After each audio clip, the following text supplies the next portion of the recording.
Thanks for downloading the McKay interview. This podcast is brought to you by Kyoto Japan Automotive Group, a company which I've known personally for over 20 years, and your one-stop shop for tires, batteries, and auto parts. Visit their website at www.kyotojap.com for more details. My newest guest speaks to me under the assumed name of Leila. She's from Iran and talks to me under cover of anonymity from the safety of Switzerland, where she is now a citizen, about the current state of her country. I hope you enjoy the podcast.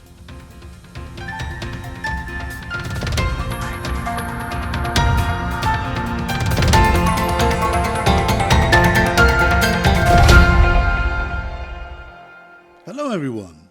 Now, unless you've been living in a bubble for the past few months, even years, it cannot have escaped your attention that there is turmoil. Some even use the word revolution in Iran.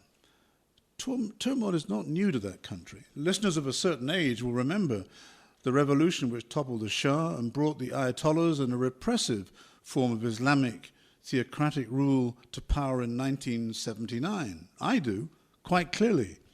However, on more careful scrutiny, those who do not follow events there closely will find that there had been turmoil in Iran in 2009 and 2017 to 18. But this time is different. It's different in the most significant fact that the turmoil, the demonstrations, the civil defiance, the revolution has been led by Iranian women, very brave and very courageous, mainly young women triggered by the arrest by the so-called morality police of a 22-year-old Kurdish woman, Masha Amini, who was on a trip to Tehran, for not wearing her hijab properly. Now, if you're not sure what a hijab is, it's the head covering worn in public by some Muslim women. She was taken away for re-education and died in police custody. Her death unleashed years of pent-up frustration and anger met by the customary violence and brutality, including executions and even a crude and brutal public hanging from the authorities against the civilian population across the country. It's something which should not be ignored. It's something which I did not want to ignore, but wanted to examine in a particular and insightful way. I needed a little time to reflect on how best actually to do it. Now, the Iranian diaspora is of a significant size around the world and is quite numerous in the Geneva region. I'm pleased to have long-standing friends among them and sought out someone, a woman to be precise, who could explain what is going on in her country from her perspective and be free to speak openly from the safety of abroad, from the safety of Switzerland. Now, my guest today is asked to be referred to as Leila, concealing her own name because she has family in Iran. Anonymity is prudent, and I'm sure that you, dear listeners, will understand. That wish of my guest today, I mean the act in itself, says a lot about the governance of that country. So thanks for making time for me, Leila, and thanks for inviting me to your home to record this interview. Most welcome, Michael. It's a pleasure to meet you. It's a pleasure to meet you as well. Now, to open our conversation, Leila, please tell me and our listeners a little about yourself and be as open about that as you feel comfortable. For example, how long have you lived in Switzerland? Well, ever since 1984, I've lived in Switzerland, but in 1993 I went back to Iran, lived in Iran for 15 years, and then was lucky enough to get back to Switzerland. So you went to school in Iran, you went to university there, or did you go to university abroad? I went to school in Iran. I was lucky to go. By then it was the rule of the Shah, of course, and I was lucky to go to an American school. Then I went to the university in Tehran. It was then that the revolution happened, 2 years later, and it was very tough times for everybody, I think. So you finished before the revolution started, or after or you at university during that? Yeah, exactly. Amazing time. In 1977, I Yeah. entered the university, and in 1979, actually, the revolution happened. So for 2 years, it was just like normal life, normal education as other countries in the world.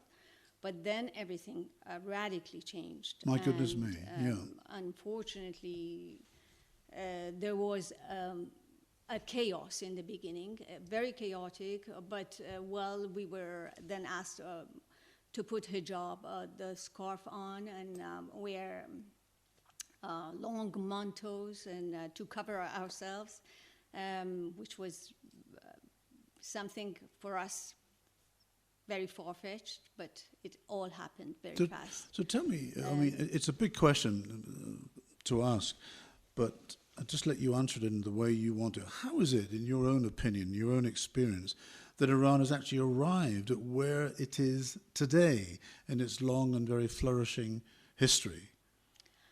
Well, I really think the revolution, the way it happened, it was very sudden. It was something that for me in person and for my family, we hadn't even heard of Khomeini. We didn't even know that a person as such exists.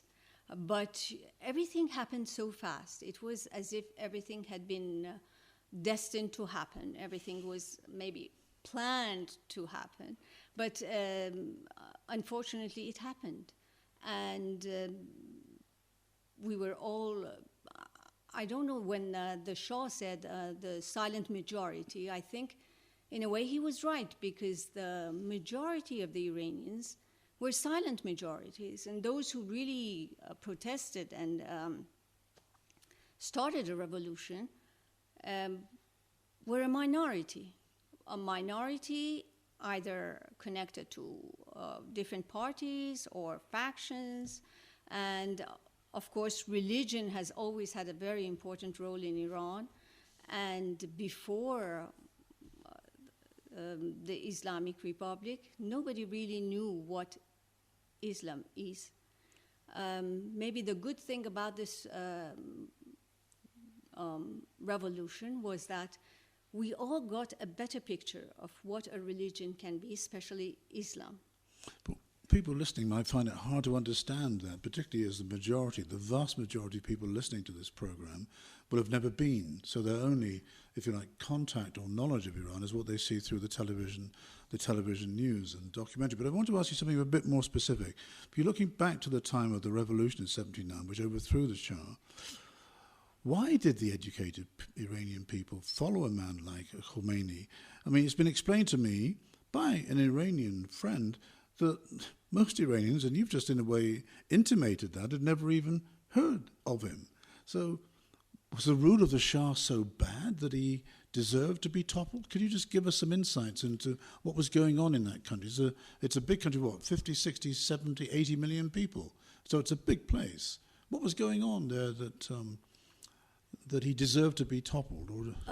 Not at all. I really don't think that the rule was that bad. You know, it wasn't bad at all, if realistically speaking. You know, all Iranians were living a better life. They all had all the necessary, the necessities, everything. You know, education was free.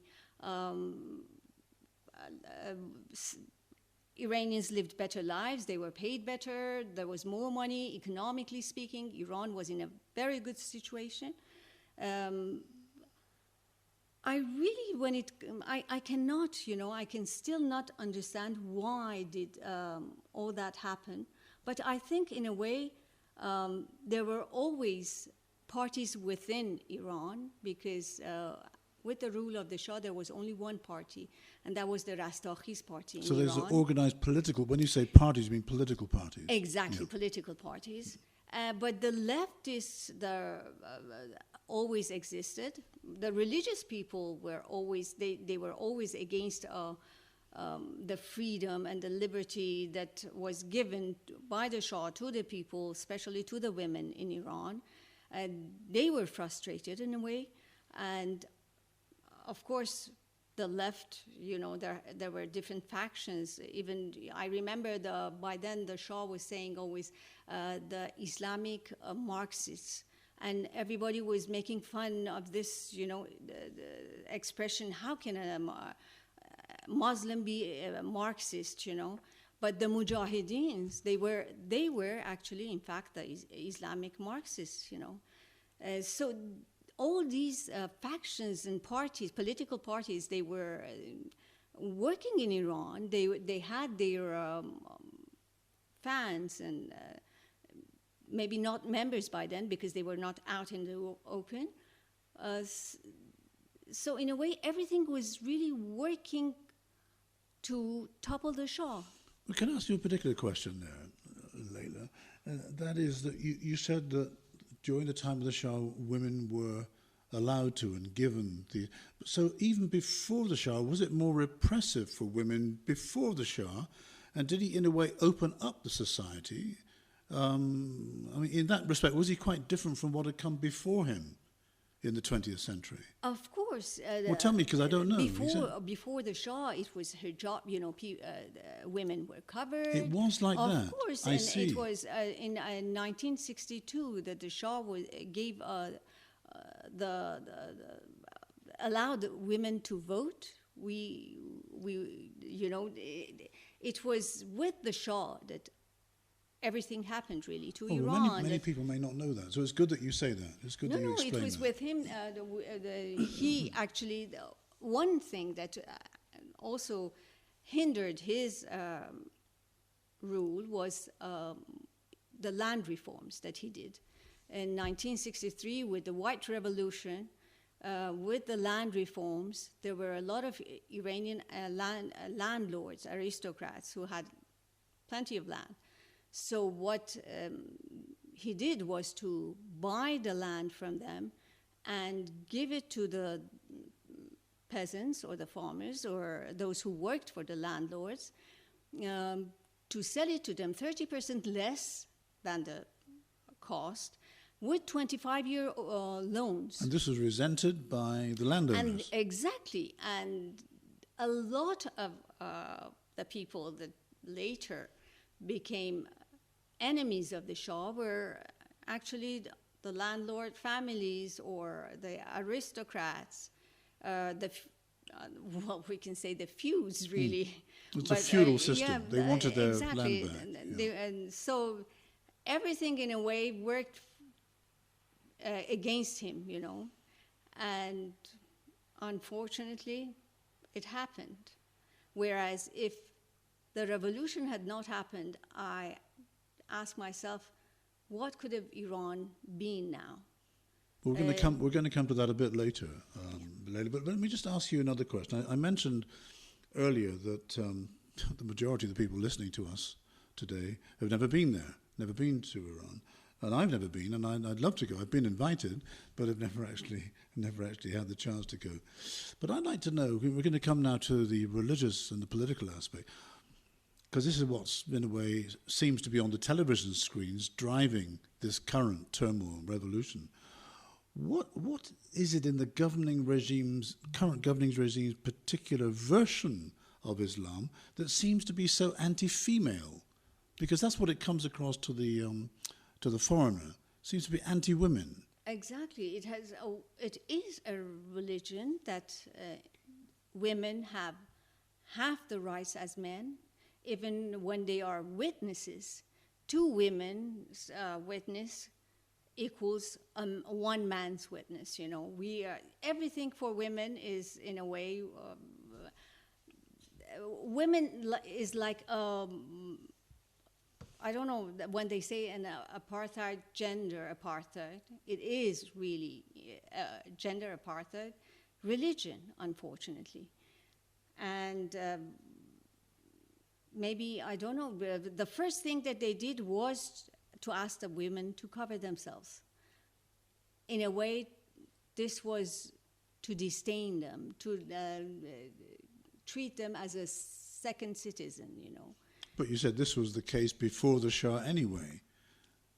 Before the Shah, women were covered. Yeah. Of course, before the Shah, women at the Qajar, for example, the dynasty, women couldn't even get education, only the aristocrats had a certain education within their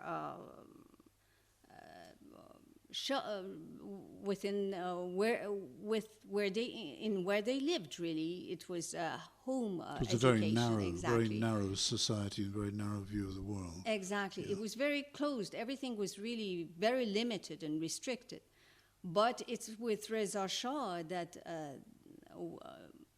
women were liberated in the sense to come out of the houses without hijab.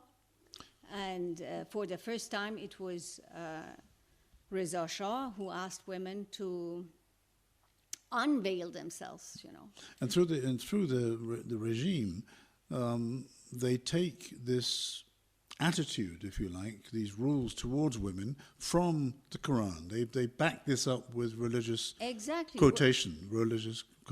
Yeah. Everything that they do is, in a way, according to Quran. Quran rules, you know, that women have to be covered, their shoulders, their neck, their hair must be covered. But, you know, when you come to think of it, Quran is like 1,400 years ago. It's exactly like the Middle Ages, you know. And now I believe what is happening nowadays is that Islam is also on a 1,400 years since the evolution of this religion. Prophet. 7th century. Exactly. So maybe we are just in the Middle Ages of Islam. Maybe, you know, we are moving towards a renaissance for Islam. And hopefully people in Iran now have a much better view of what Islam is, how they can be hindered by Islam. And now, especially the younger generation, they don't want this, you know, anymore. Okay. The Generation Z, as we call the TikTok generation, they know everything. You know, luckily, most of them have a good knowledge of foreign language, mostly English. They can listen to what goes on around the world. They can see what goes on around the world, and they are free. They just feel, why shouldn't I be able to live as a 16-year-old girl or a boy in England, in France, in wherever, you know. I understand what you said. I'm going to quiz you a little bit more deeply about that in a moment. My guest today is an Iranian-Swiss woman living in the Suisse romande and wishing, for the purposes of this interview, not to use her real name for the safety of her family back in Iran. We're talking about the current situation in that country. Now, Leila, please forgive this sweeping generalization, and it may sound like a rather odd question, but I think listeners may be interested. I'm certainly interested to hear what you say. How do mothers bring up their sons? I understand that you've got a couple of boys, or men, probably young men now. How do they bring up their sons in such a repressive environment? What values do they teach them? And what of their fathers? What values do they live by in the raising of their daughters? And I ask you the same question regarding how boys are brought up by their fathers. If you could just give us some insights into the dynamics of that. Exactly. Just to let you know, I went back to Iran in 1993 and lived there until 2008. Unfortunately, what I personally witnessed was very, in a way, it's very sad, because I, as a mother, used to teach my sons to prevaricate and not to say the truth. For example, when they go to school, and if they ask them, do you have, because normally they used to do it all the time, the teachers, depending on what kind of a teacher you're dealing with. Sometimes they were nice, sometimes very dogmatic, very religious. And they still ask, of course, things go on still, but I use past tense because I'm no more living in Iran. They were asking kids, do your parents drink, or do you have satellite, or it was like interrogation. Interrogation, exactly. And it's sad, when you teach your kids at a very early age to prevaricate. That is really sad. But to what live about dual lives, you know. We lived inside, we lived a normal life. Outside, everybody had to pretend to be a, in quotes, Muslim. so know. the girls had to wear a hijab when they went outside. At what age did they start wearing a hijab? 7. At the age of 7? Of course. As young The as age- that? Of course. No, I didn't know it was that young. Oh, yeah. At the age of 7, once they go to school, they have to wear a hijab. I see. And in the mornings, oh, it was a lot. They had to say down with the USA and then go to classes. It's like it's a brainwashing system, you know. But when you come to think about it now, after 44 years of doing this, look, the kids, that is the 4th, 5th generation, now they are protesting because they see this duality. They see, you know, people cannot pretend anymore. Especially the young generation, they are not afraid. My generation and the generations after me, we were very conservative. We were the type that we were taught to be obedient, to say yes, to have respect for the elderly, not to contradict, even though we knew that maybe we are right, but we were always said, oh, no, you shouldn't do this, no. But the difference is that it's the women, the young women, that are leading this. The men are following.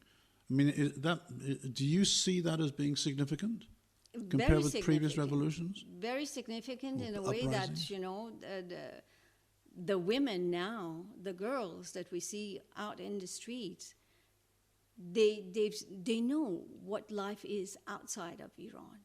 They know how people live, and they have the bravery and the courage to get out. They are very brave. Very brave. This is maybe one thing that distinguishes them from the other generations, the generations before, is that they are tired. They are sick and tired. You know, they see that they have no future in Iran as it is now. So, in a way, this is the only way to a normal life for them. So you've already sort of opened up a little bit into my next question, but just give us the question I really wanted to ask you is, in what way is this revolution or this uprising different? But tell me a little bit more about what access young people have to what is going on in the outside world. I mean, can people watch anything they want, or is there someone, if you like, is snooping to see that they're not watching Western television or Western this or Western that?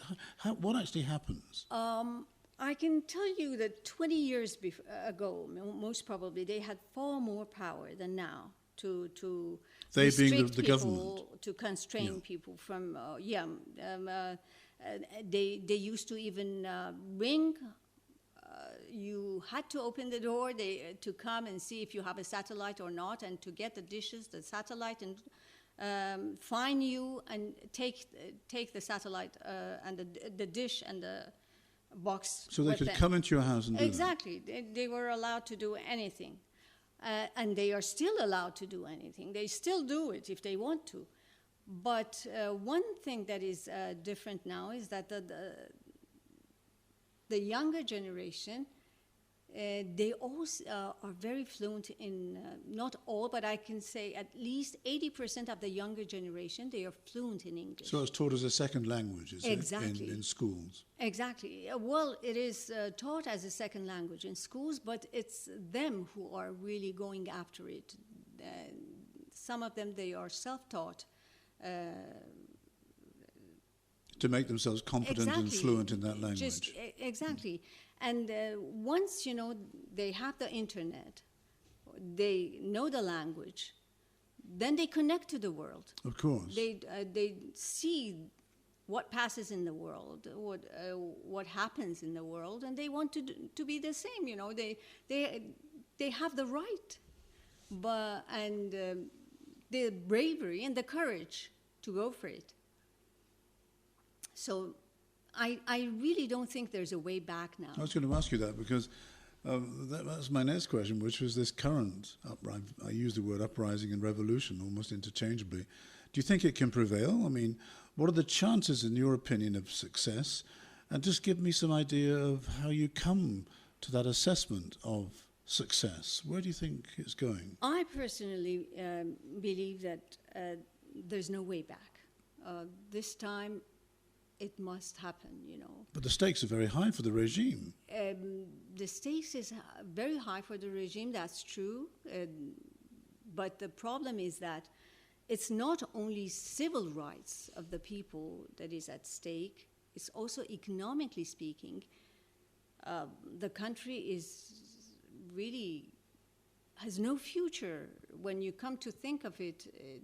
With the dollar rate of 70 riyals at the time of the Shah and 420,000 riyals now. Could you just repeat those numbers because they really are staggering? Say it again. 70 riyals, $1 was 70 riyals when Shah left Iran. And today? And today is 420,000 riyals. 420,000 to one. Riyals, exactly. Oh my God. The cost of life is so high. Inflation is staggering. What sort of percentage is inflation, roughly? You know, what they say it's 200 times, but it's not 200 times. When you come to think of it, if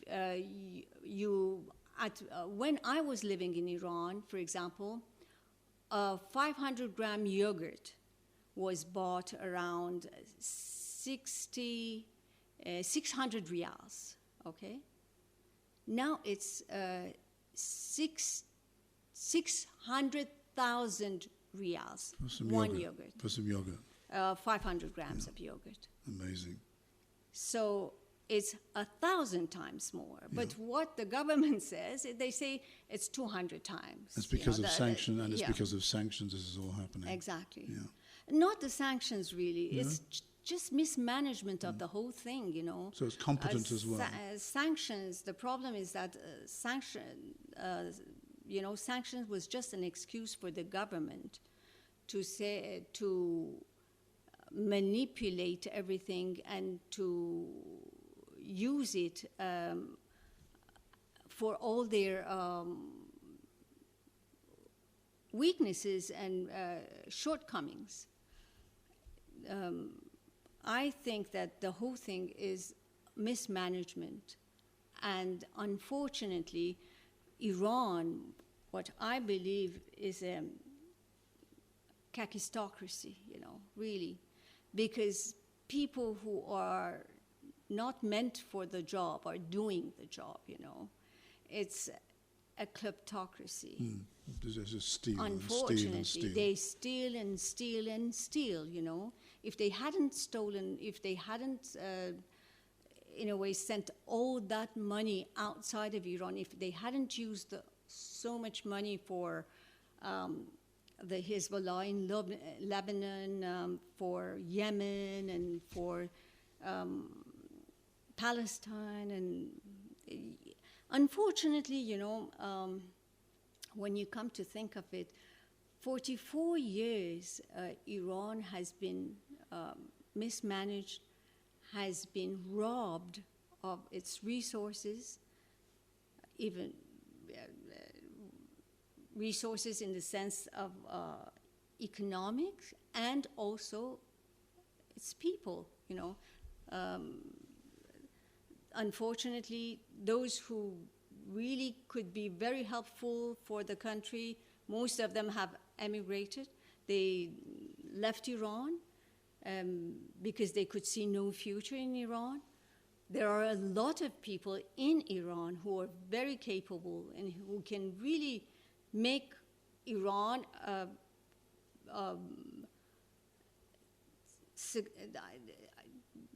very successful in a way to make it a good country.